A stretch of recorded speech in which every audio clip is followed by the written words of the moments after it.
Hello, everybody. Welcome to What Would Your Ideal World Be? A new podcast which examines many important people and the important things in their lives, what they think about most current trends at the moment, what they think about certain subject matters, and of course, what their ideal world would be.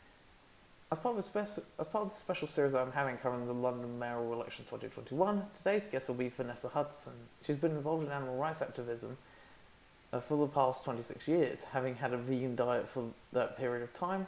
Also, meanwhile, in 2006, having been a founding member of Vegan Runners UK, and also then later became the club's press secretary. She's running for this ticket under the Animal Welfare Party. Also, she's been a member of.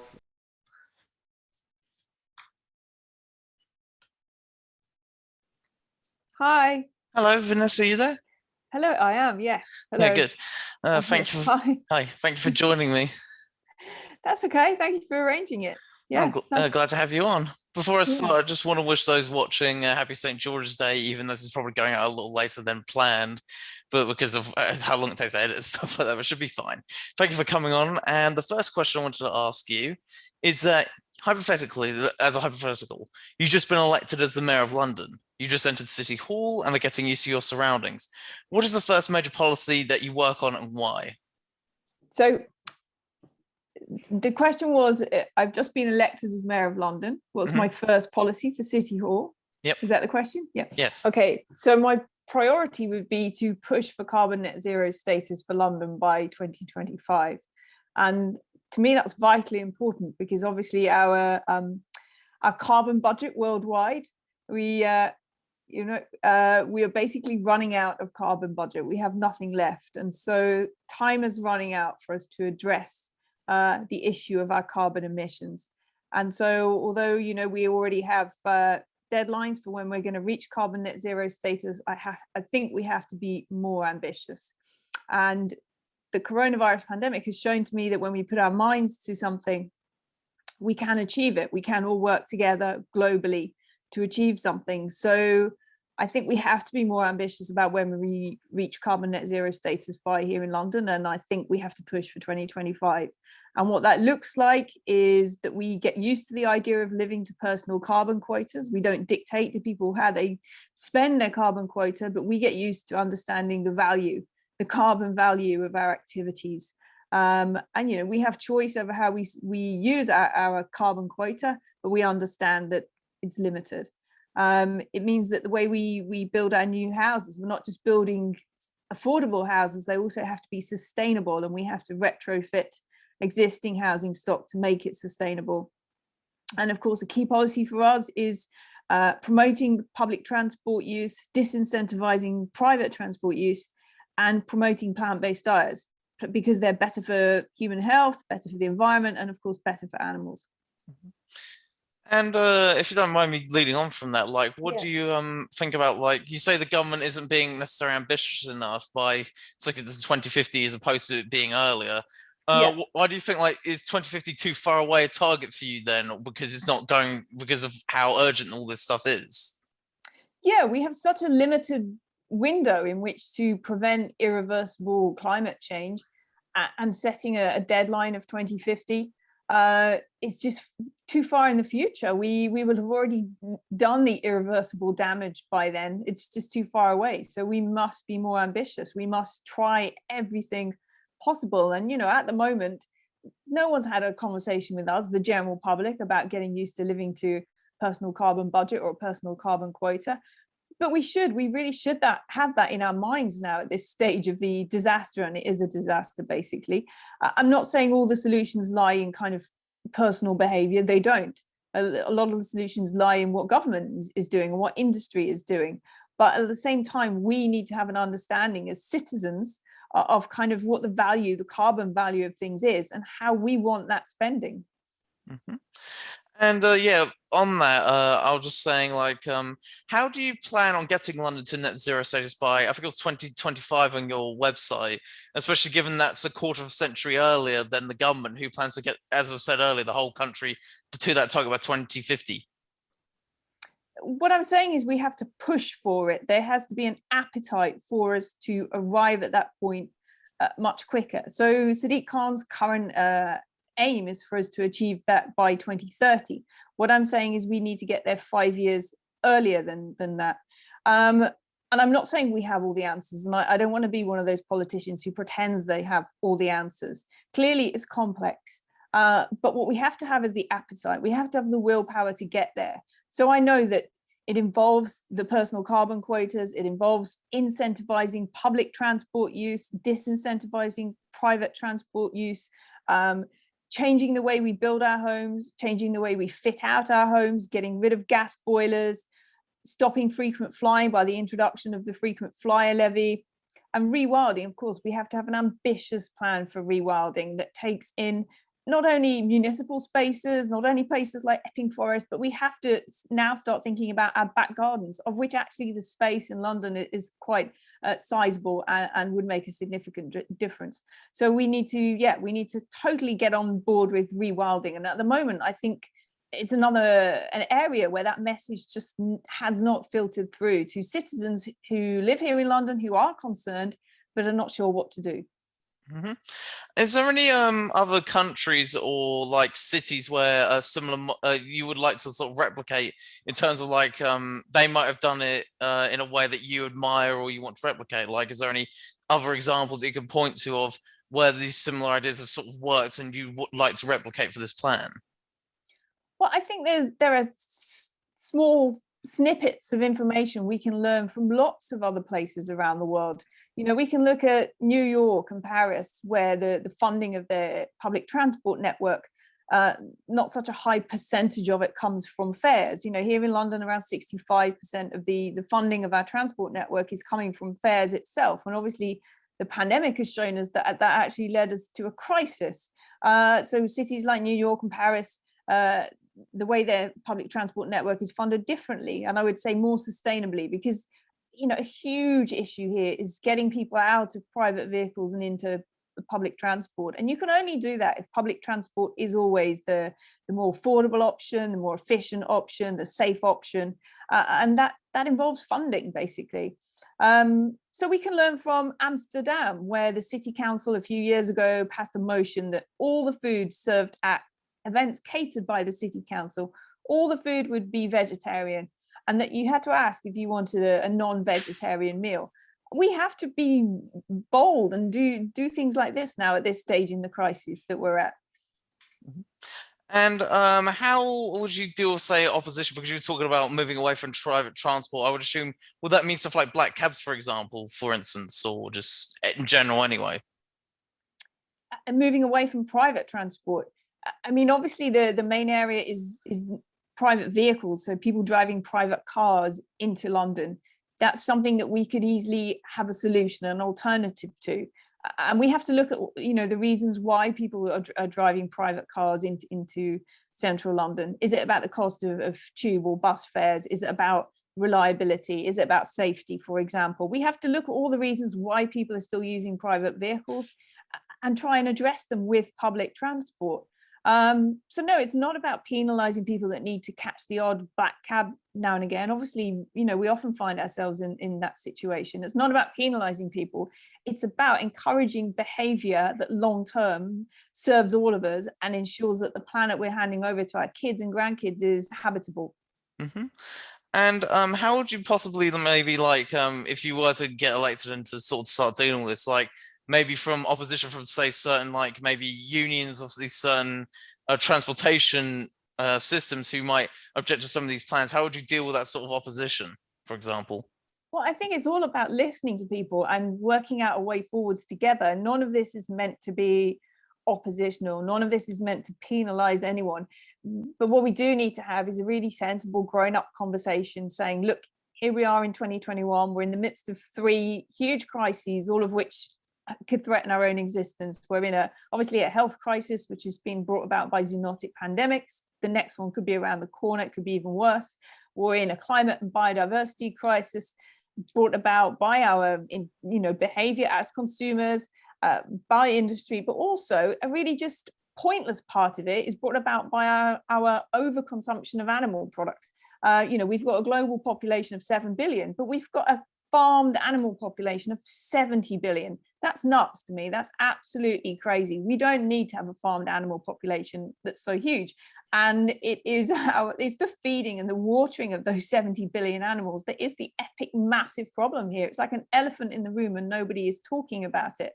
So, you know, there are things that we can do easily to make a difference. But on the subject of people's livelihoods who feel threatened by this, yes, I totally understand that. And I'm with them. I have endless compassion for people whose livelihoods are threatened. And I know exactly what it's like to be in a position where you're not working or your income's reduced. And you know, I understand absolutely the problems and panic that creates. So this is not to say anyone is in the wrong. It's to say, look, we're all in this together. We all want our planet to remain habitable. We all want to hand over a world to our kids and grandkids that they can actually live in and have the kind of lives that we've had. How are we going to do that? How do we arrive at these solutions together? So it's about bringing everyone on board and us working out a way forwards together. Okay, so speaking of which, actually, you talk about dietary stuff. That perfectly leads on to my next question. You also plan, according to your manifesto, to improve health in the capital and help prevent future pandemics by, in your own words, promoting plant-based diets across London. How would that work? So we want to incentivize the adoption of plant-based diets. There are a number of ways we can do that. We can make sure that plant-based meals are available on every menu in schools, hospitals, care homes, nurseries, that when the GLA is paying for food in its canteens, at events, that the food it's paying for is healthy, sustainable, and not causing problems for society later down the line. So that means that GLA events, catered events, we're not buying animal products, we're not buying palm oil, we're not serving refined sugar, alcohol, etc., because these all cause problems for society later down the line that we have to pay for. And that's the crux of the matter. We will pay for this later down the line if we don't grasp this now. So public funds should be spent responsibly. And I believe spending responsibly means not spending on items that cause problems later down the line. So there's a huge scope for us improving our diets. Right now, we still have schools here in London where you can't get a plant-based meal for your child if you want one. We still have hospitals aren't serving plant-based meals to patients that want them, etc. This is a win-win-win for everyone. This is better for people, better for human health, better for animals, better for the environment. And on the subject of human health, you know, we know the evidence is there now that we can reduce illnesses such as heart disease, certain types of cancer, diabetes, by adopting plant-based diets. There is nothing for us to lose by doing this and everything to gain. We need to follow the example of Amsterdam there. I was about to just bring up Amsterdam again. Like, what sort of things did they do in terms of, like, because you talked about like how the city council only allowed like for vegetarian-based diets, but vegetarian food at the events they were doing. Is that sort of like one step in this, or do you want to? And what differences would you take from what they do, for example? Well, it's one tiny step. The example that I gave to you is one tiny piece of the jigsaw puzzle of how we do this. But I think it sends a message, right? If you go to a catered event and you see that everything provided, in our case, I would say plant-based, so not even serving milk or cheese or eggs, they're too problematic. They cause too many problems later down the line. We have to grasp that. So in this case, I'd be saying, yes, everything we serve is plant-based.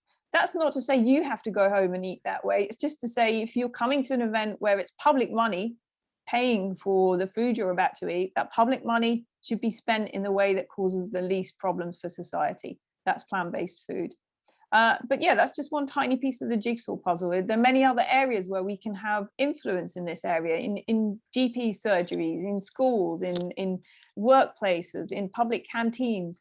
We can impress the notion, the idea that adopting plant-based diets is healthy. The extent to which an individual decides to take it is up to them. But when the funding is coming from the public purse, we have to be responsible in the way we spend. Mm-hmm. And the next thing I wanted to talk to you about is another thing that was on your manifesto. You plan to improve air quality in London by incentivizing, as you were talking about earlier, actually, public transport use and by demanding increased funding from the government for that sector. How would it work in terms of the incentivizing? And how do you plan on dealing with possible opposition if, for example, the government refused to give you extra funding, for instance? Yeah, well, obviously the key to this is funding from central government. You know, as I said earlier, at the moment, TfL is paid for by around 65% of the funding comes from fares, which is proven over the last year and a half to be unsustainable, and it hasn't worked in this pandemic where there was a sudden drop in people taking public transport. It revealed the kind of the essential, the delicate nature of how TfL is funded. And you look at other cities, as I mentioned, like New York and like Paris, and their funding model is not the same as ours, where they do have funding coming from either central government or from other taxes. And if we all accept the fact that we're in a climate crisis and we all want to do everything we can to prevent this getting worse, then I don't think there is a great deal of opposition to say we'd rather our available public funds get spent towards incentivizing public transport use. Once we all grasp just how unsustainable private transport use is, once we're all on the same page about that, I think it's easy for us all to kind of shunt the pieces around and see what we need to do next. So yeah, we incentivize by having increased funding from central government, and every time they refuse, we hold them, we show them the example of other cities, and we show them that actually this is a no-brainer. So yes, the argument will be constant and ongoing, and it needs to be. But at the same time, you were talking about how do you disincentivize private transport use. I don't mean this is to penalize anyone, but we have to say, well, look, what are the behaviors that we're currently engaging in that don't serve as well? That is private transport use. Can we change that? First of all, we don't implement any of this before we incentivize public transport use. So we don't try and do this until we've got the greater funding. But once we have made public transport more efficient, more reliable, safer, then we look at disincentivizing private transport use by extending congestion charging, by extending the ultra low emission zone, so that actually taking public transport becomes just an easier option. Mm-hmm. Other things we need to do are introduce the frequent flyer levy, oppose HS2, oppose the Silvertown Tunnel and Hammersmith Bridge when it comes to reopening that. And we need to make sure that's only open to public transport or walkers, cyclists, etc., but not to private vehicles. We need to send a message in the nicest, kindest way we can that driving a private vehicle right now is not going to serve any of us in the long term. And we do that with compassion and with understanding. We're prepared to have conversations about that, but the end point is we all want to have a world to inhabit in a couple of decades' time. Mm-hmm. And one of the things about sort of public transport in London, for example, is that TfL, as you probably know, has some of the more stronger unions in terms of any sort of working trade. How would you deal with any sort of any sort of problems with them, given sort of the failures from the last 3 mayors, including the one currently serving, in terms of dealing with some of the more militancy of unions, like say the RMT and so on? In respect of which issue? In terms of just in case any opposition comes from those sort of unions, in terms of they decide to go on strike or whatever, how do you deal with that, especially given sort of the controversies the 3 mayors, including the one sitting previously, have gotten themselves into with these unions over strikes and so on? Well, the first thing I would say is that I think our policies are all pro public transport. We are trying to encourage people to take public transport. And so obviously a key position we want to arrive at there is that those running our public transport networks are happy, that they feel properly funded, they feel valued, and that they feel appreciated. So that's the base position from which we start our relationship. But I think the key to any dispute, any problem, is to be a good listener, to listen and find out what people's issues are, what their problems are, to acknowledge them, to take them on board, and to work out together how we arrive at a solution. And I think the notion that we are in opposition has to end.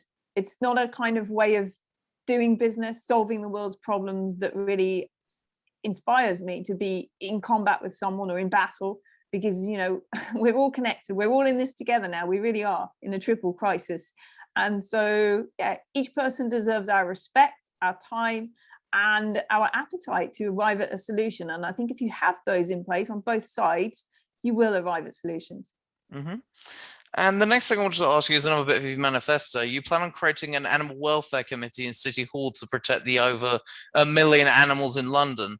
How would this committee work, and how would it protect these various species? Yeah, well, there are actually more animals than people in London. I guess it's something not many people really think about. We tend to think of ourselves as the only species here in London. When we say Londoners, we think only of people. There are more animals than people, 9 million plus, perhaps even more. You know, we don't have figures for wild birds, etc. But yeah, so animals are in the majority. And yet, if you look at the makeup, the structure of our decision-making bodies, and this is throughout the UK, it's not something unique to London, but London's just part of this symptom. We have kind of forgotten about them. We've overlooked them. And I would say that is basically a symptom of our society being quite speciesist. That means we've prioritized the needs of one species, our own species, and overlooked the needs and interests of others. And that's to our own detriment. We've overlooked the needs of animals, we've overlooked the needs of the environment, and we've kind of acted like we're the only species here. We're not, we're in the minority. So first of all, we need to accept that. And then we need to look at how basically the animals that live here, whether we are protecting them in any way, or whether actually we have had a massive oversight and forgotten to protect them, which is what I would say currently is the state at the moment. So we are still here in London managing wildlife lethally. So only last week there was a school in London deciding to deal with its fox population by using lethal methods. We've had this frequently this year already. Dealing with wildlife populations by killing them, basically. We get this with deer populations. We get this with squirrel populations. You know, these are all animals who live in London, and they have a right to exist. And we should be able to find a way of managing their populations non-lethally. We still sell fur and foie gras in our shops here in London. We still allow the boiling alive of lobsters in our restaurants. We still allow wild animals to be held captive in our zoos and aquaria. And we still have animal testing going on here in our academic institutions and universities here in London, all of which I would say are not activities that go on in a city that thinks of itself as world leading and an inspiration to the rest of the world. So my message is, it's time for us to tackle speciesism. It's time for us to have a conversation about what it is. And if London wants to be a world leading city, it can't also be a speciesist city. And is there any current policies that the current City Hall administration is following right now that you feel is speciesist, and if so, which ones would you reverse? Like the ones that this administration is currently following. You've already touched on those just now. I hear. Yeah, the activities that I've just mentioned, we permit all of those. Now, I'm not saying that it's within the mayor's power to outlaw these activities, to ban them. It isn't.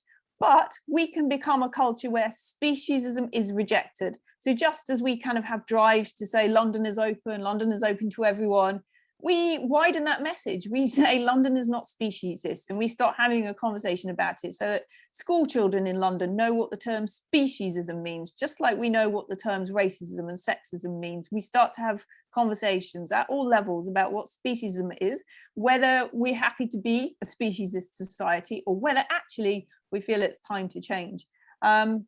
So I would say all of those activities I've just described, they don't serve us. We are diminished by the fact that we allow them to continue, and the only way forwards for us, the only march of progress is towards dismantling speciesism. And another question I wanted to ask on that is, you talk about like the problems with sort of like the way that certain areas, certain schools deal with certain animals. Anyway, you talked about like schools dealing with, say, their squirrel populations and some other species in a way that you feel is wrong and so on. But how would you, what sort of alternative methods would you tell that these schools, like for example, if they did have, say, a fox problem and whatnot, what alternative means would you suggest to these institutions in order to deal with, say, like if they had a problem with certain types of animals coming in, for example, like with foxes at schools or stuff like that? What would you do? Yeah, so just a tiny correction there. I haven't come across any schools with squirrel problems where they're killing the squirrels. And mainly, I've come across fox problems, also golf courses here in London where they've had a problem with foxes. And there are now companies that specialize in humane, and by humane, I mean non-lethal. They specialize in humane wildlife management. Company in London called Foxagon, who, if you have a fox problem, they will help you with that and they will manage it non-lethally. As to the specific methods that they use, I think they differ from species to species. But I think they require a little bit of thinking outside the box and starting from a base position that where everyone has a right to life and not to suffer unduly at the hands of man, right? So if we can look at other methods where you're allowed to live, then that's what we should do. You know, there is no the automatic response that we should kill something that bothers us. That really is something from another century. Mhm. The next question I wanted to ask is, you talk about creating sustainable and affordable housing in London. How would you be able to do that, especially for younger people such as myself? Yeah, I mean, obviously we need to create more homes. It's so apparent we have a huge housing shortage. And I'm not going to pretend that this is simple because, you know, mayors have tried and failed at this to some extent. I would say one of the issues is the appetite. We've lost focus on this being a key priority. We cannot afford to lose focus on the fact that we have a housing crisis and we must build new homes. But what I would say is the homes we build have to be sustainable at the same time. There is absolutely no point in us building thousands of units this year and next year and fitting them all with gas boilers. Really, in a few years' time, we'll be having to take those gas boilers out and install another solution, heat source pumps, for example, those kind of things. So we have to start now saying every home we build has to be sustainable. They have to be properly insulated. We have to have panels on the roof, etc. So we must start from right now building homes that are not just sustainable, but affordable. And we have to also look at the number of houses sitting empty here in London, around 30,000, I understand the figures are. And we need to address that issue. Like, why do we have 30,000 homes sitting empty when there is a housing crisis? What do we do about that? How do we, you know, make the best use of the existing housing stock that we do have? Mm-hmm. And in terms of like building these houses, like what sort of like brownfield sites examples would you give as places that you could build on, for example? Because yeah, just like what sort of sites would you build on in terms, and also in terms of the whole empty houses thing, what sort of methods would you use in order to combat that? Would you say like ban foreign investors from buying housing property, for example? What would your solution to that be?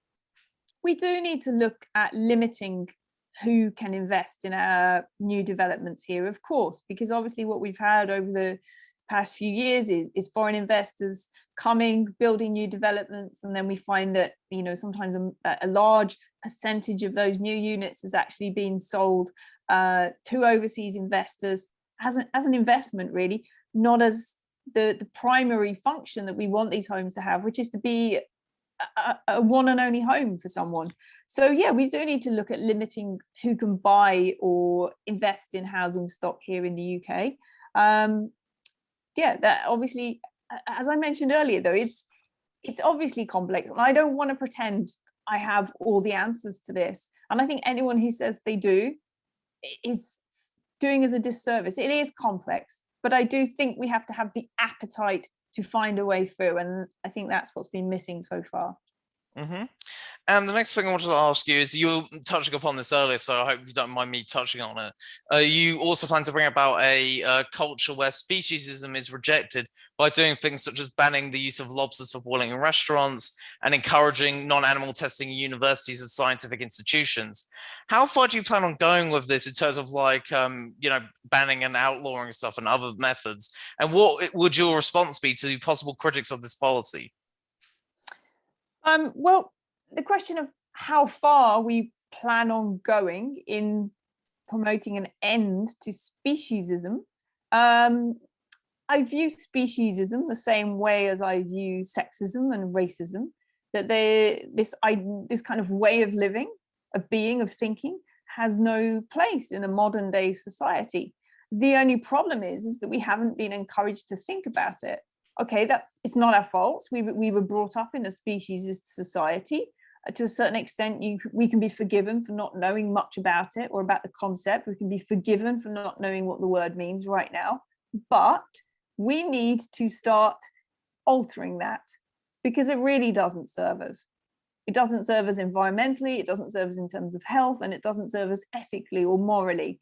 And we like to think of ourselves as a progressive society. We like to think of ourselves as a developed society. And yet, a progressive, developed society would not be boiling lobsters alive in restaurants. It would not be keeping wild animals in zoos and aquaria. It would not be selling fur and foie gras in its restaurants. And it wouldn't be testing on animals in its academic and scientific institutions. So if we want to think of ourselves as a developed society, and I think we do, we have to be prepared at every level to have a conversation about what speciesism is and whether we are happy to engage in speciesist activities or whether actually we'd rather they ended.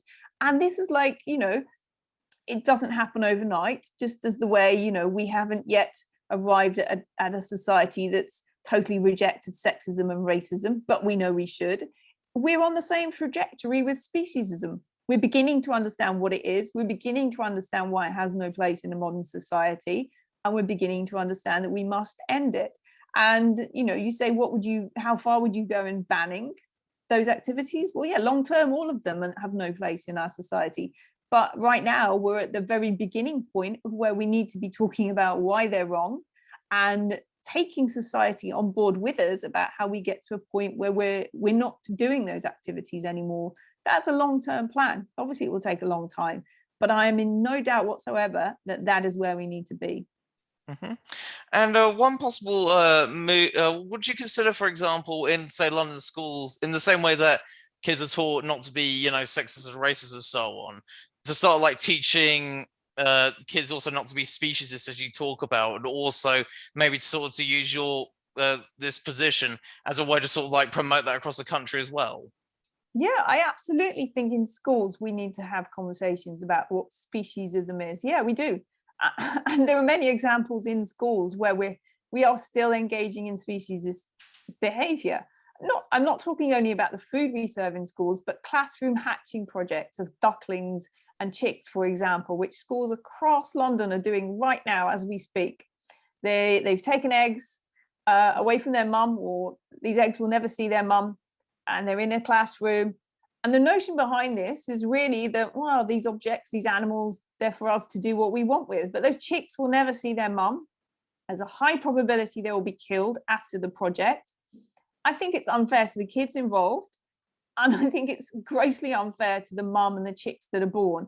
And this is just one tiny example of us, the way we kind of use animals as commodities without thinking that they're actually living beings with a life of their own and an interest in being alive and taking care of their young as strong as our own. So yes, schools need to start having conversations about what speciesism is and, who we want to be. The question is, who do we want to be? Mm-hmm. And yeah, on that point as well, you talk in your manifesto. Another policy of yours is that you plan to celebrate and expand London's biodiversity by doing things like banning pesticides and creating more space for nature to flourish. What other policies do you have in place to make this happen? And how is this overall policy going to be paid for? Well, this is something that is within the remit of the mayor and the GLA. So we are currently right now still using pesticides and herbicides and chemical fertilizers on our municipal spaces. And it may shock you, but we are still doing this in parks, around playgrounds, around areas where people sit and have picnics and where kids might walk on the grass barefoot. This is not only harmful for people, but we know it's deadly for our wildlife, and it's our wildlife that we must be protecting right now. We're in the midst of a biodiversity crisis with up to 1 million species at risk of extinction. And, when we're in that level of crises, our very own existence is threatened. The way our crops are pollinated, our whole ecosystem is threatened with collapse if we don't understand that we are all connected here. So ending the use of pesticides, herbicides, and chemical fertilizers is a no-brainer, and there is no reason for us. This is our money. This is the public purse paying for those. So we decide, do we want them spending on that? Or actually, would we prefer our money was spent on something less harmful? And I think, you present it like that, we would all say, yes, actually, I don't want my money spent on something harmful. I don't want my money spent on ecosystem collapse. I'd rather it was spent on a sustainable method of managing those plants, as it were. So yeah, I don't really think it's a huge financial issue. It's more a question of just, what do we want our money spent on? And yeah, at the same time, we must expand our biodiversity, the areas available for wildlife. So we must expand our green spaces. We must look at green roofs, rewilding. So, and that's not just our, areas that we might think of right now, our parks, our woodlands, our nature reserves. That's also our back gardens. We have to have an appetite for looking at our spaces, all the spaces we have in this city, and saying, how could I let nature flourish here? And at the same time, we need to develop our connection with nature. So right now, I think most of us walking around in London, we don't really understand the importance of nature around us. We don't understand why it's harmful to use those pesticides. We don't understand why we shouldn't be trimming all the grass down to the shortest amount possible. We don't understand the value of nature, and so that comes through not just through education, but in each of our parks. What if we had signs acknowledging that these are shared spaces and talking about all the other forms of life that live here and why they matter? Wouldn't that make a difference? Wouldn't we start to feel connected? What if we all had seeds sent to our homes for us to distribute to grow wildflowers, meadows, etc.? Wouldn't we then start to become involved and invested in the nature around us and actually feel like, yeah, this is something worth preserving, worth protecting? I think that's what's missing right now. And in terms of like allowing more space for nature to flourish, would that start with already existing natural spaces? Like, would you start with, like, say, parks that are already there, like making more space for those parks to flourish, for example? Or would it just be like... there are various ways we do this. One of those is just, there's a park right next to my house, and I would say 70% of it is mown. It's seen as grass to sit on, to play on. Tiny percentage of it is left wild. That's not good enough. We need a totally different balance of what's left to be wild and what's for humans to use. So yeah, it's our existing spaces, but it's also all the tiny little areas of what now might be grassland, looking at those differently and thinking, well, could that be an amazing home for a variety of species there? Could we do more with that little space? But it's also, we have huge areas like the Thames. The Thames is this vast, untapped resource of biodiversity, and we still haven't really grappled with cleaning it up properly, removing plastic pollution, removing discarded items, removing sewage. We haven't done that, and yet what an amazing home for biodiversity the Thames could be if only we did that. And yes, when I say let it take center stage, is what I mean. We don't see the Thames as this amazing resource of biodiversity where we can learn about nature, where we can marvel at species returning there. We don't do that at the moment. We're totally missing an opportunity there with the Thames, with all our amazing back gardens, and with our green spaces. We're just not utilizing them to allow nature to flourish. And do you think one other potential move is perhaps to use brownfield sites in order to develop allow more nature to flourish? And if so, if you say had a brownfield site that wasn't being used, for example, would you use that to allow nature to flourish, or to build affordable housing, for example? What would you use it as a priority for? I think it depends on the specifics of the brownfield site, where it is, what the transport links are, what else is around there. So I can't make a kind of blanket determination of what's the best use. I think it's specific to the place itself. But yes, brownfield sites, if they're not being used for developing sustainable homes, they could be used for rewilding. But obviously that's a delicate balance. Both are priorities. We have to get both right. And I think the answers are there if we work hard to find them. If you don't win this position, what is next for you politically? Well, if I don't win the mayoral election, I will carry on with pursuing the activity of promoting animal politics here in the UK. So, there are many more elections coming up.